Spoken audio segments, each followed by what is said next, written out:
믿는 자는 들으라 하여 믿음 있는 자는 듣고 거듭난 사람은 듣고 알라고 말씀하시는데, 이 땅에 사는 동안에 인내하고 여전히 고통스럽고 힘든 삶을 살았던, 팔복에 말했던 것처럼 우리가 부자고 풍족하고 하는 게 아니라 가난해서 배고픔을 느끼고 고통스럽고 어렵고 예수 믿는 것 때문에 당했던 그 모든 순간들을 그렇게 살아내었던 그 마지막은 어떤 사람이 된다고요? 그때 이 어인들은 이렇게 말씀하세요. 자기 아버지의 나라에서, 우리가 지금 계속 하나님 나라 주제에 갖고 말씀, 제가 지금 알고 있지요? 지금 계속 하나님 나라 안에서 우리가 과거, 현재, 미래의 하나님 나라를 우리가 어떻게 알고 또 믿어야 하는지 말씀해 주고 있습니다. 성도의 마지막은 하나님의 자녀되는 권세를 허락하셨던 이 자녀들은 하나님 나라를 상속받는 상속자가 되었다 말씀하시잖아요. 우리는 상속자예요. 세상 사람들은 지금 세상의 모든 것을 다 누리고 있는데 그 상급을 다 받은 사람 다 받았으니까 줄 게 없다고 말씀하세요. 이 땅에서 다 누린 사람은 벌써 자기 영광을 다 취했기 때문에 하늘나라에 가면 줄 게 없다 말씀하세요. 그런데 갖지 못하고 억울하고 고통스럽고 정말 가난하고 배고프고 허덕이고 이런 사람, 애통하는 자들에게는 어떤 사람이라고요? 자기 아버지의 나라에서 해와 같이 빛이 있으리라 이렇게 말씀하세요. 영광이지 않습니까? 어둠이 아니라 영광을 주시겠다는 말씀하고 있는 것들이에요. 오늘 해와 같이 빛이 빛나리라 라는 점을 가지고 함께 나누기를 원합니다. 지난주 말씀 기억나십니까? 저 지난주 말씀은 하나님 나라 가운데 우리가 기다림 가운데 어떻게 해야 된다고 말씀했지요? 이미 주어진 하나님의 나라요. 이미 주어진 하나님 나라예요. 하나님 나라가 없는 것이 아니라 나중에 죽고 난 다음에 내가 가는 곳이 하나님 나라가 아니라 이미 예수님 오심으로 말미암아 이미 주어진 하나님의 나라를 성경은 어떻게 되느냐? 매 순간순간마다 누리라 말씀하세요. 에덴에서 누릴 수 있는 것은 그냥 누리면 되는 것이었어요. 딱 하나, 선악과 먹지 말라는 그 명령 앞에 순종하며 살면 돼요. 그것은 다 볼 게 많은데 왜 그거 선악과가 눈에 꽂혔을까요? 사람이 그렇죠. 먹음직하고 보암직하고 하나님처럼 지혜롭게 할 만큼 탐스럽게 했던 나를 유혹하는 그 유혹을 못 이긴 거예요. 이 연약함이죠. 그 하나님은 우리에게 다 주셨는데 다 주신 건 보지 못하고 늘 없는 것 때문에 불평하잖아요. 이게 죄성이에요. 다 있는데 남이 가진 거가 안타까운 거예요. 다른 사람 배 아프고 돈 있으면 억울하고 좀 잘못 뛰었으면 좋겠고 내가 당했던 모든 순간하면 그 사람이 잘 되기보다는 잘못 뛰었으면 좋겠다 생각이 저는 안 들까요? 저도 들어요. 아니 목사님들 그런 마음 들더라고요. 얼마나 잘 되는가 보자 하면서 그런 마음 들더란 말입니다. 근데 성도는 이미 주어진 하나님 나라를 믿음으로 살아내면서 이것을 누리라 말씀하세요. 현재를 그렇게 살아내어라 말씀하죠. 또 하나는 뭐예요? 아직 이미 주어진 이 하나님과 완성된 하나님 나라가 아니에요. 그래서 아무리 좋은 교회를 가고 아무리 착한 사람 만나고 선한 사람 만나고 믿음 있는 사람 만나도 완전한 사람은 한 사람도 없어요. 처음에는 반갑고 좋아요. 모르니까. 근데 시간이 가면 갈수록 들보도 보이고 치부도 보이고 또 믿음을 가진 사람이 저래서 될까 하는 그런 것도 보이기 시작해요. 처음에는 감사가 넘쳤는데 참 모든 사역자들이 그런 게 요즘 내가 보면 이제 교육자들이 교회를 옮겨가요. 제 아는 목사, 동기 목사님도 막 교회를 다 옮겼다고 얘기를 하더라고요. 옮겨가요. 근데 그 다 했던 말들이 뭔지 아세요? 처음 교회 가면 와 하나님 이곳에 보내신 것 같아. 그러면서 막 열심히 또 감당하게 되는데 한 2년 3년 지나면 야 이건 아니야 하고 다른 길 가요. 다른 데 찾아가죠. 어디 하나 똑같아요. 그걸 모르는 거죠. 이 땅에 있는 모든 것들은 완전하지 않아요. 그러나 아직 이 하나님 나라가 완성된 하나님의 나라가 오게 되어지면 이 모든 것들은 다 사라진다고 말씀하시고 있잖아요. 독사굴에 손을 놓고 뱀들과 함께 놀고 사자굴에 함께 뛰놀 수 있는 그때가 온다 안 온다? 반드시 온다고 말씀하세요. 그때는 염려도 없고 고통도 없고 걱정도 없어요. 언젠가 말씀드렸죠. 제가 중심대학교 대학원에서 기숙사 했던 모든 전도사님과 함께 앉아있으면서 상급에 대해서 얘기하다가 하나님 나라에 상급이 있다고 말씀하는데 뭔지 모르겠어요. 확실하게 뭔지 모르겠어요. 그러나 상급이 있다고 했으니까 저는 믿음으로 받아요. 상급 주시겠지. 그런데 중요한 건 뭐냐면 다 믿음을 가지셨잖아요. 다 천국 갈 거예요. 근데 제가 목사이기 때문에 더 하나님을 믿고 더 많이 섬기고 더 많은 헌금을 하고 더 봉사를 많이 하고 성경도 많이 읽고 기도 많이 한 것 때문에 주어지는 그 천국은 아닌 거예요. 예수를 믿는 믿음으로 다 구원받아 천국 가면 그 모든 사람이 1년 믿어서 가는 사람이나 하루 믿어서 간 사람이나 평생을 몇 대를 걸러서 예수 믿는 사람이나 그 마음속에 뭐가 있다고요? 예수를 그만 말한 것처럼 해같이 빛나는 그 영광을 맛본다는 거예요. 할렐루야. 와, 목사님, 맞아요. 맞습니다. 자꾸 이 땅의 개념으로 뭔가 한 거에 대한 보상으로 천국이 주어진다고 한다면 얼마나 해야 될까요? 하나님이 선택해 준 그 기준이 뭘까요? 얼마나 해야 거룩하다 말씀하시고, 얼마나 해야 하나님께 합당하다 말씀하시고, 얼마나 해야 칭찬받을 만한가 하는 문제예요. 중요한 거는 그날이 오면 내가 믿음으로 구원받으면 그 순간 그 장소는 그 세상에 어떤 것도 부럽지 않은 은혜와 영광, 기쁨이, 감사가 충만할 줄 믿습니다. 이게 천국이에요. 근데 가니까 어떤 사람은 10골을 가졌고 어떤 사람은 1골을 가졌으니까 10골 가진 것 하면 산 거대로 좋은 집에 살고 처가집에 있으면 이건 불평하고 시기하고 질투하는 곳이 생긴다. 난 천국 안 간다 그랬어요. 맞지 않아요? 지금도 내 집이 없어갖고 사는데 저 아파트 보면 저 많은 집에 내 집이 없다고 부르고 사는데 천국 가서도 저 천국 보면서 와 10골 나는 처가집 사자고 불평할 수 있는 마음이 생긴다. 그건 천국 아니잖아요. 나는 천국 아니라 생각해요. 그건 천국이에요.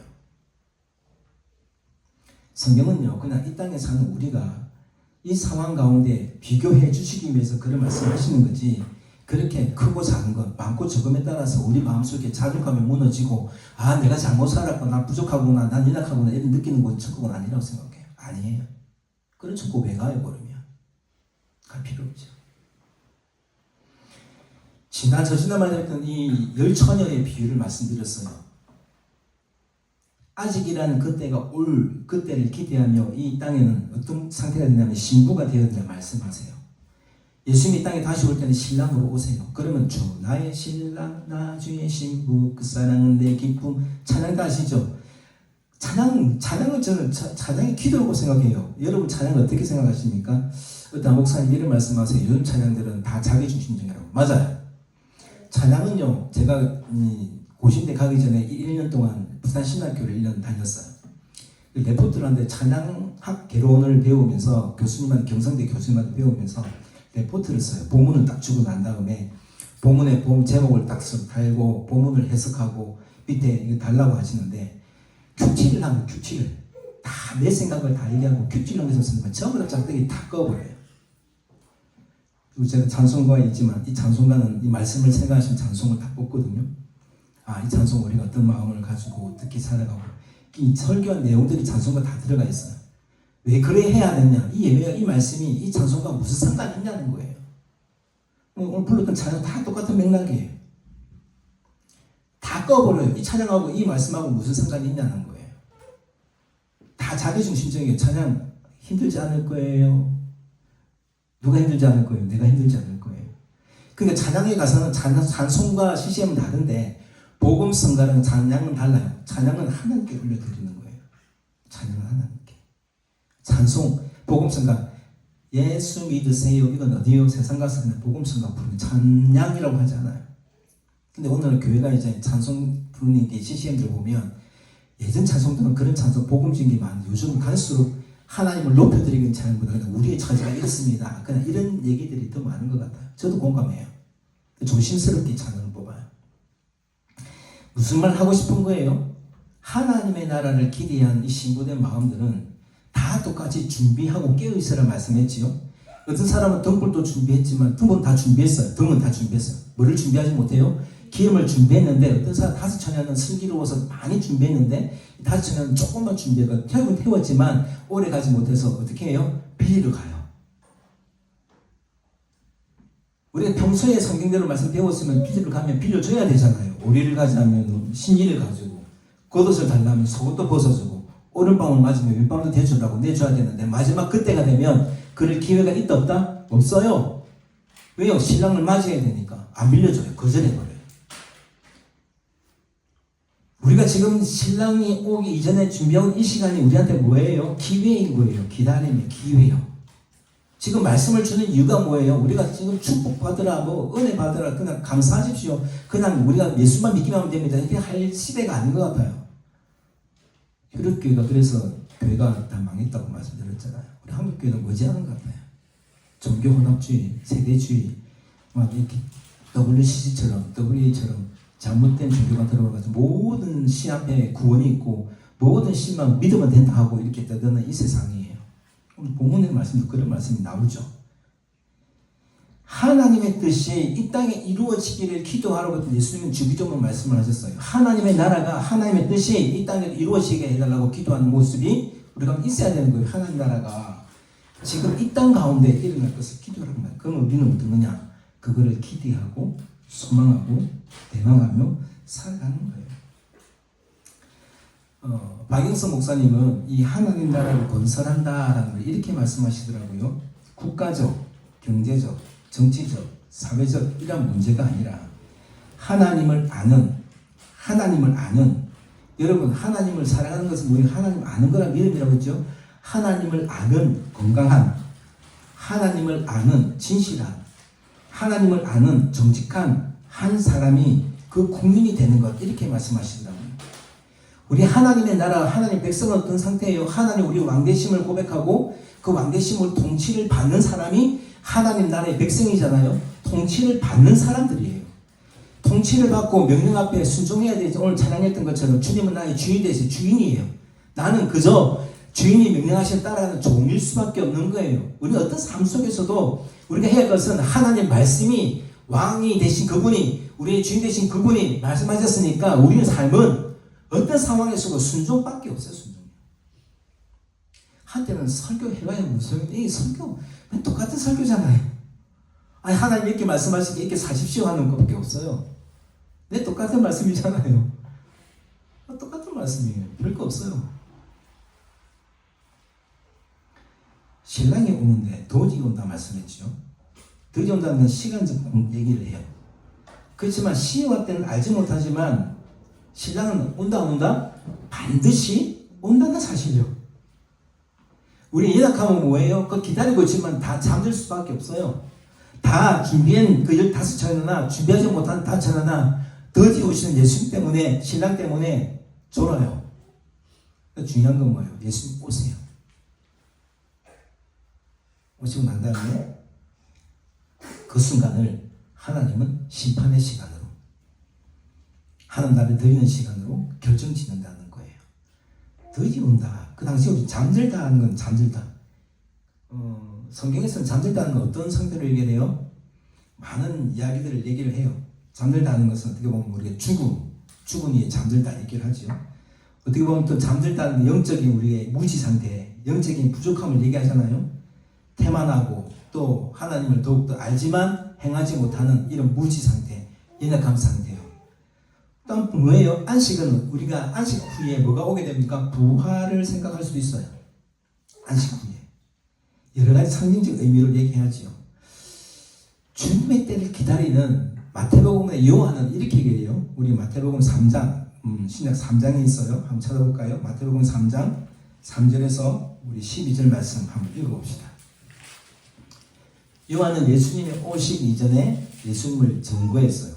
미리 얘기했죠. 마태복음 3장 3절에서 12절 제가 있습니다. 그는 선지자 이사야를 통하여 말씀하신 자라. 일렀을 때 광야에 외치는 자의 소리가 있어 너희는 주의 길을 준비하라. 그가 오실 길을 곧게 하라 하였느니라.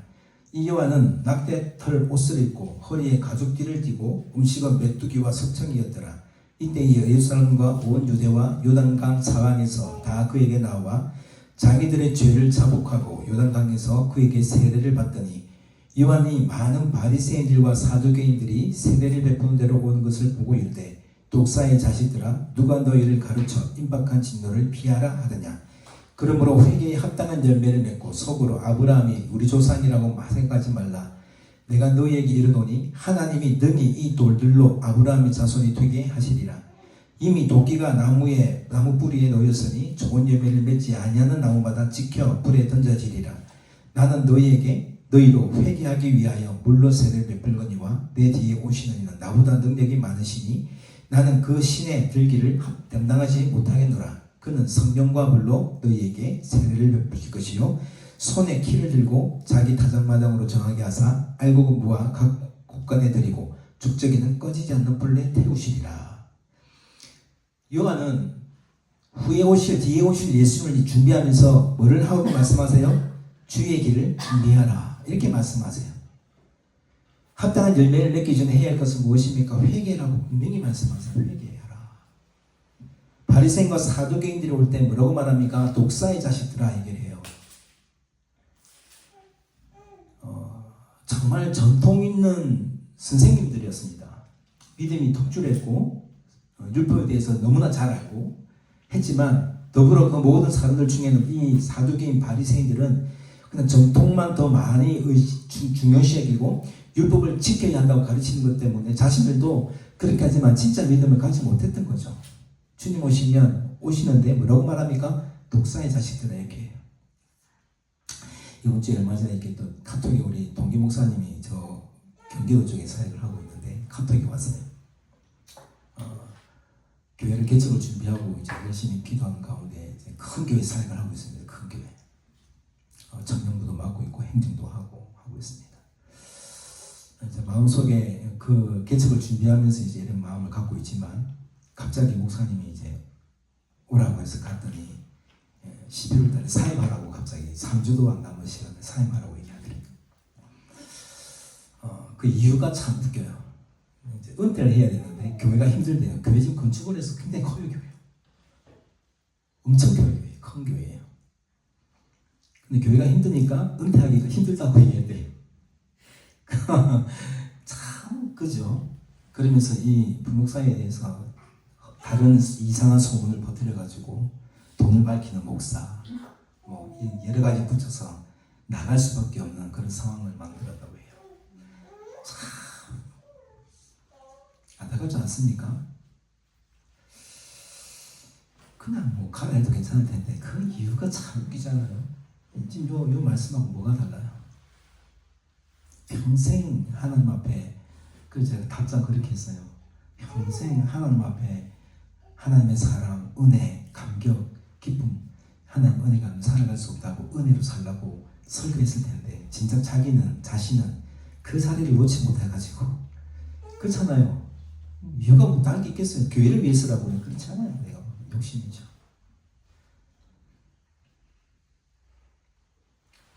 사랑하는 성도는 우리가 이와 같은 삶이 우리에게는 없습니까? 오늘 한번 본문을 한번 돌아가 볼까요? 안타까운 상황도 있고 정말 기쁨 가운데 감격도 있지만 우리의 기다림은 열 등불을 준비하고 기름을 준비하는 열 처녀와 같이 깨어서 기도하고 또 준비해야 되는 그런 상황 가운데 있지만 하나님 입장은 어떨까 하는 생각을 오늘 본문을 통해서 한번 보기 바랍니다. 우리만 기다리고 있느냐? 신랑 대신 오신 예수님 오신 그날을 우리 껴있어야 되느냐? 그렇지 않아요. 하나님도 기다리고 있다는 사실을 오늘 본문은 말씀하고 있습니다. 24절에서 29절 말씀 볼까요? 예수께서 그들 앞에 또 비유를 들어 이르시되 천국은 좋은 씨를 제밭에 뿌린 사람과 같으니 사람들이 잘 때에 그 원수가 와서 곡식 가운데 가라지를 덧뿌리고 갔더니 사기 나고 결실할 때에 가라지로 보이거늘 집주인의 종들이 와서 주여 밭에 좋은 씨가 뿌리지 아니하였나이까? 그런데 가라지가 어디서 생겼나이까? 주인이 이르되 원수가 이렇게 하였구나. 종들이 말하되 그러면 우리가 가서 이것을 뽑기를 원하시나이까? 주인이 이르되 가만두라. 가라지를 뽑다가 곡식까지 뽑을까 염려하노라. 오늘 종들은 주인이 시킨 대로 주인은 좋은 씨를 뿌리고 난 다음에 시간이 지나서 나중에 보게 되었는데 뭐가 자라요? 좋은 씨인 줄 알았는데 그 좋은 열매가 맺어진 줄 알았는데 이거 여기서 뭐가 자라요? 가라지가 자라기 시작했던 거예요. 이 종들의 질문이 두 가지가 나오지 않습니까? 두 가지 질문이 나와요. 주인이 뿌리고 난 다음에 몰래 누가 왔어요? 그 원수가 와서 뭐를 뿌려요? 곡식 가운데 가라지를 더 뿌리고 갔더니 사기 나고 결실할 때에 가라지도 보이거든. 처음에는 똑같은 씨앗이에요. 저도 옆에 깻잎을 봤지만 처음에 깻잎을 다 뿌리고 다음에 다 똑같이 깻잎인 줄 알죠. 근데 빨리 섞어주지 않으면 나중에 이 깻잎 뽑기도 풀 뽑기가 너무 힘든 거예요. 풀 뽑는 시간이 더 많이 가는 거예요.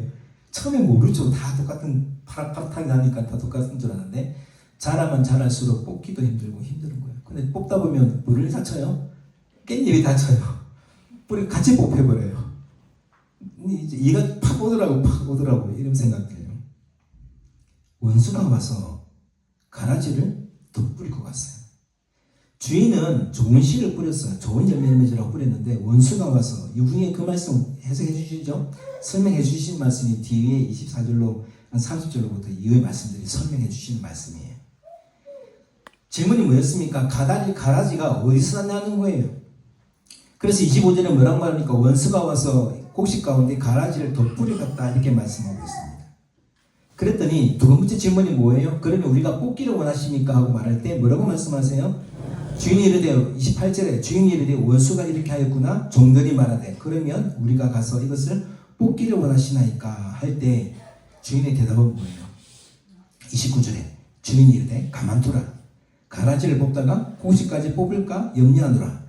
30절 둘 다 주술 때까지 함께 자라게 두라. 주술 때에 내가 주술꾼들에게 말하기를 가라지는 먼저 거두어 불사르게 단으로 묶고 곡식은 모아 내 곡간에 넣으라 하리라.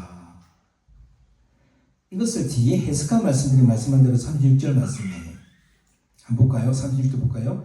이에 예수께서 무리를 떠나서 집에 들어가시니 제자들이 나와 이르되 밭의 가라지의 비유를 우리에게 설명하여 주소서 하고 예수님께 물어요. 예수님 설명해 주시죠. 좋은 씨를 뿌리는 이는 인자요. 예수님이죠. 인자라고 말씀하세요. 하나님 뿌리세요. 밭은 뭐라고요? 세상이요. 우리가 앞절에 보면 이 마태복음 13장 앞절에 보면 씨 뿌린 자의 비유가 나와요. 옥토밭, 좋은 밭, 길가밭, 가시밭. 밭은 세상이에요. 그 말씀이 신기했는데 좋은 밭에 맺들어진 한 알의 말만 어떻게 해요? 30배, 60배, 100배의 열매를 맺어요. 나머지는 어떻게 해요? 다 믿음이 있는 것처럼 보이는데 결국에는 다 어떻게 된다고요? 다 넘어져요. 이처럼 세상은 밭이요 좋은 씨는 천국의 아들이요 가라지는 악한 자들의 아들이다 이렇게 말씀하세요. 천국의 아들들과 악한 자의 아들들이 함께 공존해 있어요. 어디요? 밭에, 세상에. 또 한 더 들어가면 또 좁게 들어가면 교회 안에도 알곡과 가라지를 얘기하고 있는 거예요. 그러면 이렇게 알곡과 가라지가 함께 자랐는데 그 결과는 어떻게 말씀하세요? 결과는 분명히 말씀하세요. 가라지의 제후, 사단의 아들들의 제후가 어떠하다고 말씀하고 있습니까? 사실은 결정권자는 누구예요? 하나님이시죠. 하나님이요. 누구의 주인이 주인. 뿌린 자, 인자라는 분이 주인이에요. 이 밭의 주인은 주인이 마음대로 할 수 있어요? 없어요? 마음대로 할 수 있어요. 그래서 마태복음 3장 12절에 이렇게 말해요. 손에 키를 들고 자기 타작마당에 정하게 하사 알곡은 모아 곡간에 들이고 죽적이는 꺼지지 않는 불에 태우시리라. 누가 키를 들고 있어요? 주인이요. 주인이 마지막이 되면 다 거둘 것인데 어떻게 해요? 알곡은 모아다가 곡간에 들이고 곡간은 어디에요? 천국에 들이고 죽적이는 어떻게 한다고요? 꺼지지 않는 불에 태우시리라. 사망을 얘기해요. 악인의 역할이 뭘까요? 잘 생각해 보세요. 악인의 역할이 뭘까요? 여러분 그냥 악인이라고 그냥 끝납니까? 그렇지 않아요. 자꾸 뭘 해요? 안에 유혹해요. 다투게 하고 미워하게 하고 신천지가 교회 오면 그렇게 하죠. 잘 지내는 교회 안에 들어와가지고 목사님 험담하기 시작해요. 목사가 저래야 되냐고. 장로님이 저래야 되냐. 저런 교회가 아니야 하면서 다 우리가 진짜 막 어려운 것처럼 얘기하면 그동안 쌓여있던 이 불편한 감정들을 막 폭발하면서 맞다 박수쳐요. 그러면 싹 모아 교회를 하더라고. 주소 옮기게 해. 다 옮겨가 버리죠. 요즘은 그렇게 하지도 않아요. 요즘 대놓고 아예 그냥 전도 못하네요. 이처럼 손에 키를 들고 있는 타작만의 주인은 하나님이세요. 하나님은 모든 걸 하실 수 있지만 하나님은 살리기도 하고 죽일 수 있는 하나님이라 분명히 말씀하세요. 좋은 밭에 뿌려진 주인은 좋은 밭에 뿌렸는데 가라지가 원수가 와서 뿌리고 이 마귀 성경 뭐라고 그래요? 마귀라 말씀하시잖아요. 마귀가 와서 가라지를 뿌렸어요. 이 땅에 사는 동안에는 알곡도 있고 가라지도 같이 공존해 자라가요. 근데 지금은 알아요? 몰라요? 세상에 있는 동안에 몰라요. 잘한다고 모른다니까요. 똑같은 씨앗이 뿌려졌으니까 이게 알곡인지 가라지인지 몰라요. 잘하고 나니까 뭐예요? 내가 뽑을 정도가 되니까 가라진 줄 깨달은 거예요. 그래서 뽑기를 원하시나니까 뭐라고 말씀하십니까? 가만두라 이렇게 말씀하세요. 사랑하는 성도 여러분, 우리 악인의 역할을 잘 기억하셔야 됩니다. 영적인 눈을 떠서 분별할 수 있어야 돼요. 뭐가 진리인지 진리가 아닌지를 잘 볼 수 있어야 됩니다.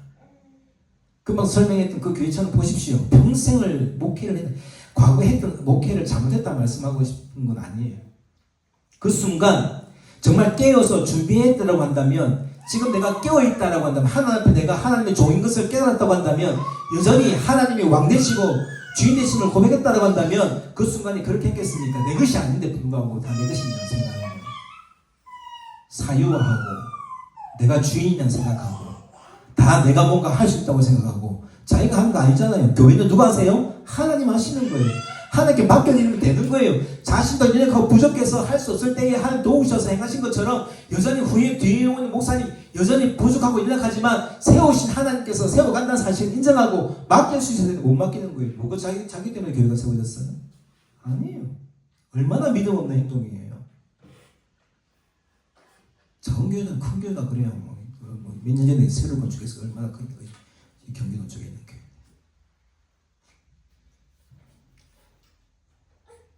사랑하는 성도는 마지막에 가만두라지만 뭐라고 말씀해? 40절 보실까요? 그런즉 가라지를 거두어 불에 사르는 것 같이 세상 끝에도 그래하리라.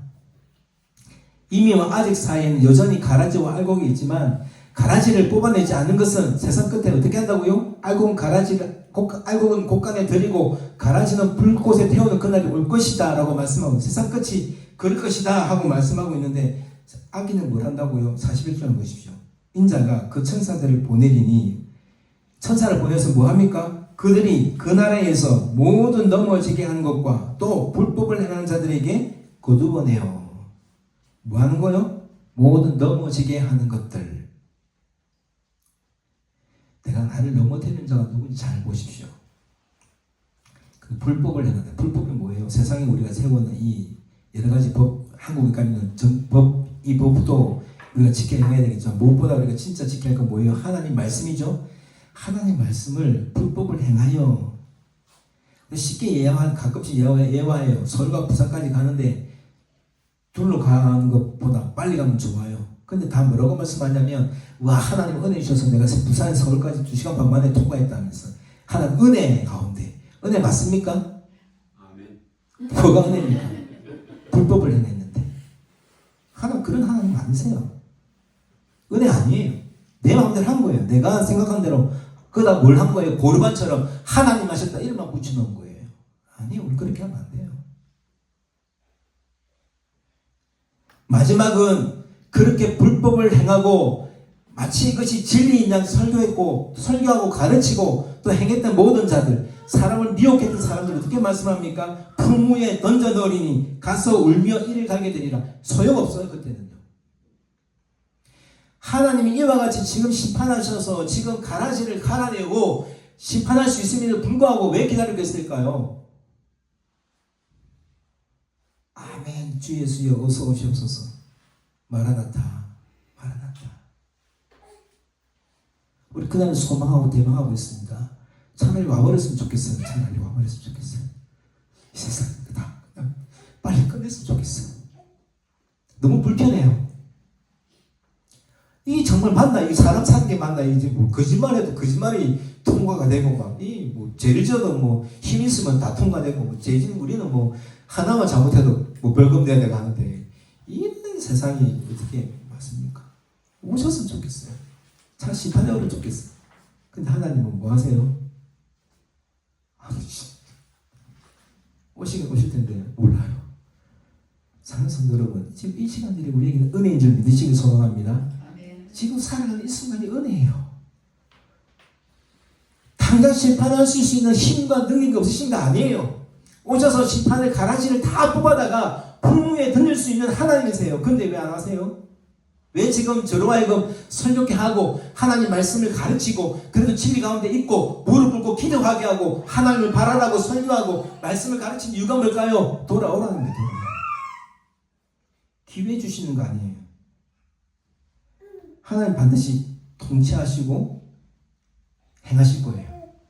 오늘 본문에는 하나님이 심판하시는 사실을 분명히 말씀하세요. 교회나 그리스도는 할 것 없이 앞에 세상 끝날엔 메시아께서 이 땅에 오심으로 말미암아 반드시 심판적 통치를 할 것이라는 말씀을 하고 있잖아요. 성경은요 그냥 은혜 받으라, 사랑해라, 풍성해라, 복 받으라 말씀하고만 있는 게 아니에요. 그 복음이 아니에요. 복 받지 못하는 그 인생들은 어떤 거예요?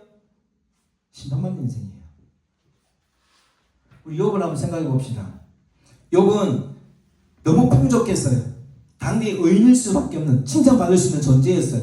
자식도 있고 돈도 많았어요. 근데 한날 한시에 다 무너져 버렸어요. 친구들이 와서 너 저 때문이야 말했습니다. 내가 무슨 죄를 지었기에. 복이 뭘까요? 갑질의 은혜, 설교 보면 갑질의 축복해서 막 그동안 갖지 못했던 거 후에 하나님 주셨다. 우리는 그것을 아멘하고 그렇게 살아야 되겠다 생각하지만 진짜 복은 뭐예요? 욥이 하나님을 알았던 거예요. 내가 눈으로 하늘을 무엇이 배우지 못할지라도 이제 하나님을 눈으로 배웁니다라고 고백했던 그 하나님의 함께 하심을 깨닫는 것이 진짜 복이라고 말씀하고 있는 거예요. 할렐루야. 하나님이 지금 나와 함께하고 계셔. 여전히 나를 지키고 계셔. 여전히 나를 인도하고 계셔. 그 사실을 깨닫는 42장에 말했던 것처럼 내가 하나님을 배우지 못했지만, 눈으로 보지 못했지만 이제야 하나님을 봅니다 고백했던 그 고백이 진짜 복이라고요. 할렐루야. 이게 복이에요. 내가 뭔가 하기 때문에 주는 복이요. 우리 성경 쓰기 하고 있지만 성경 쓰기 말입니다. 성경 쓰기. 우리가 목사님을 지난주에 말씀했습니다. 올해까지 다 쓰는 게 아니고 무조건 신약 성경 다 쓰가, 구약 성경 다 쓰가 가져오시면, 올해까지 가져오시면 원래 30만 원 주고 두 개 다 쓰면 50만 원 주기로 했지요. 우리 한독 쓰면. 근데 안 되니까 구약만 다 써서 가져오시면, 신약이 구약의 양이 더 많고 신약이 작으니까 30만 원, 20만 원. 근데 올해까지 구약을 다 쓰고 가져오시면 상금 추가 보너스 줘가지고 40만 원 준대요. 하여튼 내년이든 다 쓰시거든 가져오시면, 내년에 가져오시면 30만 원입니다. 이때 성경 다 쓰시고 가져오시면 그때 시상하는 걸로 그렇게 목사님 말씀했어요. 열심히 쓰십시오. 기다리신 하나님이요. 우리도 신앙은 기다리지만 하나님도 기다릴 것이냐고요. 지금 이 말씀 하시면서 야 너희가 가라지 되지 말라는 거잖아요. 바리새인과 사두개인처럼 되지 말라고 말씀하고 있는 거예요. 그런 사람 되면 안 된다고요. 넘어지게 하고 불법을 행하는 자가 되면 안 된다 말씀하시는 거예요. 그러면 나는 어떻게 되느냐? 넘어지게 하고 불법을 행하는 자가 되면 안 되는 거예요. 하지 말라 말씀하시는데 여전히 나는 연약합니다 하고 그냥 나는 원래 그랬어요 하고 살고 있으면 주님이 다음 이 시간, 다음 주일날 보겠다 약속하면 괜찮지만 당장 한 시간 뒤에 오시면 어떡하시네요? 자신 있으십니까? 사랑하는 여러분, 당장 주님 오셨으면 좋겠어요. 그러나 하나님의 때와 시는 알지 못하기에 우리는 깨어 있어야 되고 준비해야 됩니다. 하나님이 지금 기다리고 계세요. 누구요? 내가 택한 백성, 나의 자녀가 하나님께로 돌아오기를. 그 사명 감당하는 교회를 세워놓으신 거예요. 아직도 주를 영접하고 하나님의 자녀임에도 불구하고 이 복음을 듣지 못해서 여전히 세상 가운데 허덕이던 자들에게 우리가 복음을 전가하는 사명, 세상의 빛과 소금의 역할을 감당하는 것은 세상 가운데 그 믿음을 살아내어서 영적 예배를 드림으로 말미암아 내가 하나님의 자녀임을 보여줄 때에 그들이 주께 돌아온 역사를 전도를 통해서 일어나는 거예요. 전도해야 되죠. 여러분 기회가 지금 있는데 내 형제들, 내 친척들, 내 이웃들 언제 전도하시겠습니까? 언젠가 돌아오겠지? 우리가 돌아올 거예요. 자녀들은요. 어떤 방법을 통해서 하면 일하시겠죠. 그러나 내가 전하지 아니하면, 그러다가 진짜 주님 만나지 못한다고 한다면 그 책임은 누구에게 물었겠습니까? 세상에서 교회에서 우리가 생각하는 좋은 시, 좋은 시는 뭐라고요? 천국의 아들들이라 말하죠. 악한 시는 뭐예요? 가라시는 악한 자의 아들들이라고 말씀하고 있어요. 그런데 이 세상은 함께 살아간다고 말씀하세요. 함께 살아가고 있어요. 교회 다닌다고 다 하나님의 아들이라고 말할 수 있는 것이 아니라는 거예요. 그런데 불구하고 해야 할 것은 무엇입니까? 이 사실을 알고 믿음으로 살아내라는 거예요. 분별해야 되지 않겠습니까? 마귀의 역할은 잘하지 못하게 하고 예배하지 못하게 하는 거예요. 그 얘기를 계속 지금 우리한테 세상은 말하지 않습니까? 세상이 점점 믿음을 갖지 못하도록 만들어버려요. 사랑하는 성도 여러분, 그럼에도 불구하고 우리에게 뭐라고 말씀하세요? 염려하지 말고 두려워하지 말라고 말씀하세요. 견디라고 말씀하고 있지 않습니까? 보십시오. 종들이 어떻게 합니까? 가라지를 물었지 않습니까? 악어가 가라지가 있는데 그러면 어떻게 하면 뿌릴까요? 뽑아낼까요? 묻지 않습니까? 우리 이와 같이 해야 되지 않겠습니까? 하나님 어찌할까요? 라고 물을 수 있어야 되는 거예요.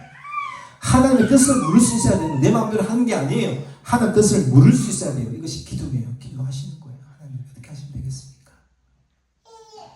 하늘에서도 땅이 이루어지기를 기도를 말씀하셨던 것처럼 우리가 하나님 뜻이 어디 있습니까? 하나님 마음이 무엇이냐를 하고 물을 수 있어야 된다는 거예요. 우리가 이해하지 못한 상황들. 차를 때는 힘든 줄 알았는데 알고 보니까 나를 죽이는 가라지였어요. 이거 어찌하면 되겠습니까? 라고 고민할 때 하나님 두드려 말씀하세요. 그러면 이 종들은 어떻게 합니까?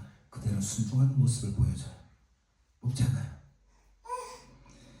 사랑하는 성도 여러분, 이와 같은 상황 가운데 있을 때 두려워하지 않는 여러분 되시길 소망합니다. 내가 믿음을 가질 때만이 하나님은 그 풍기할 수 있는 은혜를 주시는 거죠.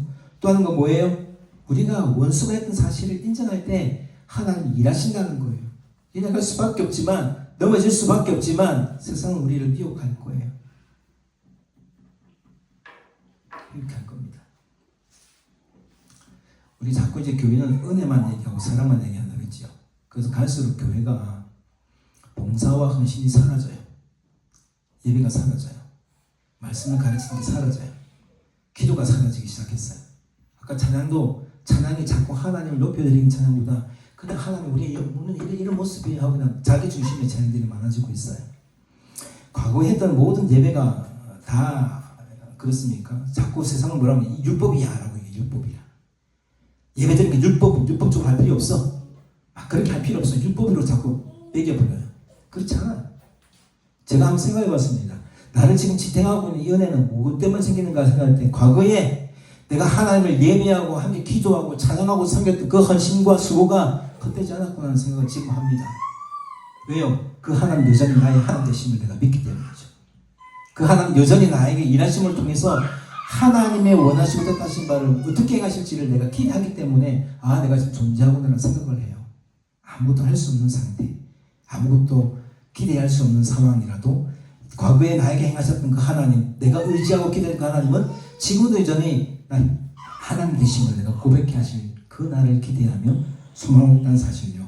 사랑하는 성도 여러분, 우리가 하나님을 기다리는 것처럼 하나님 또한 우리를 기다리고 있는 사실을 믿으시길 소망합니다. 세상은 우리를 어둡게 하고 힘들게 하고 고통스럽고 이해할 수 없는 상황 가운데 둔다 할지라도, 그래서 우리를 넘어뜨리는 가라지 같은 자들을 통해서 넘어지게 하는, 교회가 왜 저래, 사람이 왜 저래, 성도가 왜 저래, 목사님 왜 저래, 장로가 왜 저래 하는 이런 넘어지게 하는 것들 가운데 분별하기를 소망합니다. 욕하고 미워하고 그곳에 떠나는 것이 아니라 그곳에서 내가 해야 할 것을 감당해야 하는 거예요. 열심히 여전히 믿음 가운데 믿음으로 무릎 꿇고 여전히 그 믿음으로 예배하고 여전히 그 믿음으로 헌신하고 봉사할 때 하나님 그 한 사람을 통해서 그 하나님 나라를 세워간다는 사실요. 그 한 사람이 저와 여러분 되시길 소망합니다. 많은 사람이 쫓아가는 그 길, 결국은 사망밖에 없어요. 그러나 좁고 협착한 길, 아고골짝 빈들골짜기에도 가라고 민행하실 때 갈 수 있는 그 한 사람을 통해서 하나님은 역사한다는 사실이요. 바리새인과 사두개인처럼 독사의 자식들아, 잘 자라고 있는 것처럼 보이신다 할지라도 결국에는 길가밭, 돌가밭, 가시밭에서 믿음이 자라지 못해서 넘어질 수밖에 없는 그런 상태의 씨앗들이 아니라 옥토밭에 심겨져서 인내하고 견뎌나가고 하나님의 행하심을 여전히 받아들일 때, 쑥쑥 받아들일 때, 순종할 때 하나님은 30배, 60배, 100배의 열매를 온전히 이루어간다는 사실을 믿음을 가지고 우리 또한 하나님을 기다리고 하나님 또한 기다리는 시간 가운데 우리가 해야 할 바가 무엇인지를 잘 기억하셔서 주날에 여전히 어둠같이 보여지고 억울하고 애통할 수밖에 없는 이 현실 가운데 있다 할지라도 반드시 그날 그때가 오면 해같이 빛날이라는 그 빛난 영광을 맛볼 수 있는 저와 되시기를 주의 이름으로 축원드립니다. 찬송할까요? 찬송하겠습니다. 우리 찬송가 바꿔서